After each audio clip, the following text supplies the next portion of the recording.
안녕하세요. 신문을 읽어주는 남자 지미진입니다.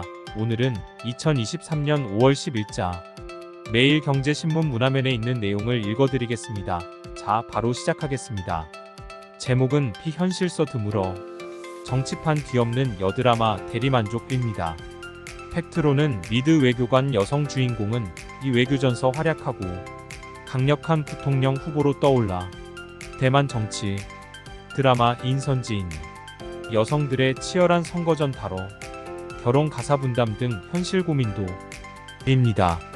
넷플릭스의 킴 메이커들의 이야기가 대세다. 배우 김희애와 문소리가 출연한 드라마 킴 메이커도 있지만 우리나라뿐 아니라 미국의 외교관, 대만의 인선지인 웨이브 메이커스 등 동시대 여성 정치인과 그 조력자들을 주인공으로 삼은 웰메이드 드라마가 잇따라 공개됐다. 우리나라 킴 메이커가 정치 재벌 권력의 주요 인물을 모두 여성 배우로 치환시키고 복수의 서사를 입히면서도 진부한 전개 방식을 택한 반면 미국 대만판 킴 메이커 드라마에선 현실성 있는 전개와 반전을 거듭하는 서사, 기성 권력을 넘어 다양한 가치와 목소리가 리더십으로 구현되는 정치적 올바른 PC이 돋보인다. 유능한 여성 주인공이 중심에 있고 이들이 펼치는 전략뿐 아니라 여성으로서 아내 혹은 엄마로서 겪는 갈등과 차별의 현실도 혐오나 편견 없이 묘사된다. 물론 유리천장을 깨는 여자들은 많아졌다. 정치도 마찬가지라서 우리나라 현 21대 국회의원 중 여성은 57명으로 역대 최다다. 그런데도 남성 대비 비중은 19%에 불과하고 세계 평균인 25%에도 못 미친다. 여전히 자신만의 판을 짜는 여성들의 이야기는 짜릿한 판타지다.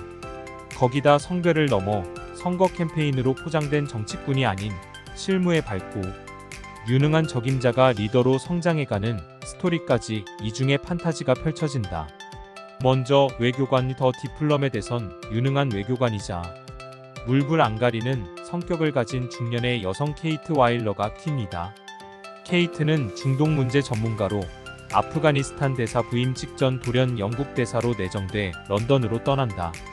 미국의 최후방국 영국의 군함이 알 수 없는 배후로부터 공격받아 수십 명의 사망자가 발생하고 전쟁을 막기 위한 케이트의 외교 협상이 치열하게 펼쳐진다.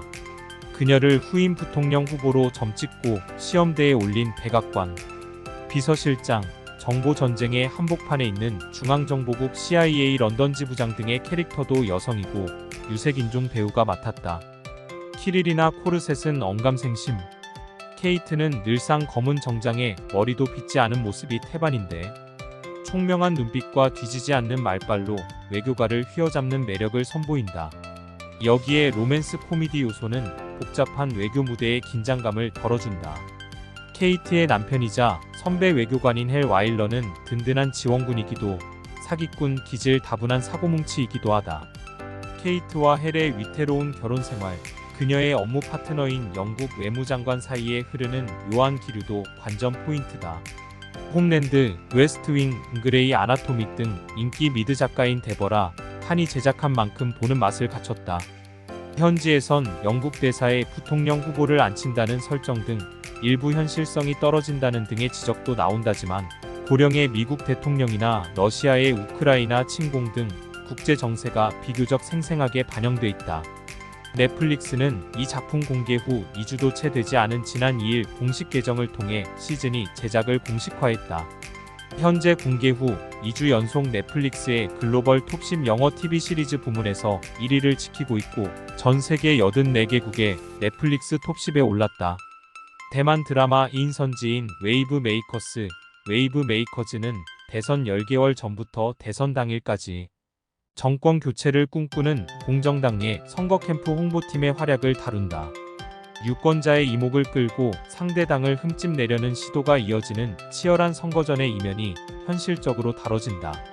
우리나라 정치체제, 정당 운영과도 비슷한 면이 많아 비교하고 유추하며 보기에 어렵지 않다. 극중 연임에 도전하는 여야 총통 우리나라의 대통령 후보는 모두 여성이다. 실제 대만은 2016년 최초의 여성 총통 차이잉원이 취임해 연임까지 한 나라라 위화감 없이 설정이 받아들여진다. 또 실제 대만은 내년 1월 치러질 16대 총통 선거를 앞두고 본격 대선 레이스가 시작된 상황이다.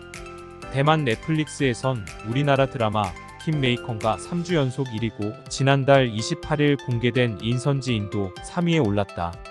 두 작품 모두 서사의 큰 뼈대가 선거운동이라는 점, 기성 남성 권력가의 외도와 성폭력이 거대악으로 상정됐다는 점 등에서 닮아있긴 하다.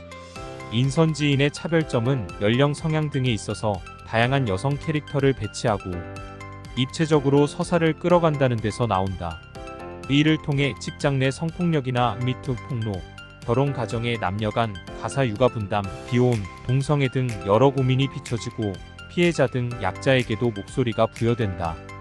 다만 약자가 억압된 상황을 극 안에서 속 시원히 복수하거나 해결하지도 않는다. 피해자가 직장 내 성희롱 문제를 고발한 후 여러 해법이 논의되지만 결국 가해자 징계 없이 조용히 해고하는 선에서 마무리 짓는 시기다.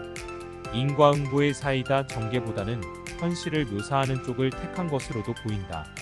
그 과정에서 사람들이 서로 머리를 맞대고 공감하며 연대해가는 과정은 그나마 드라마에서 얻을 수 있는 위안이다.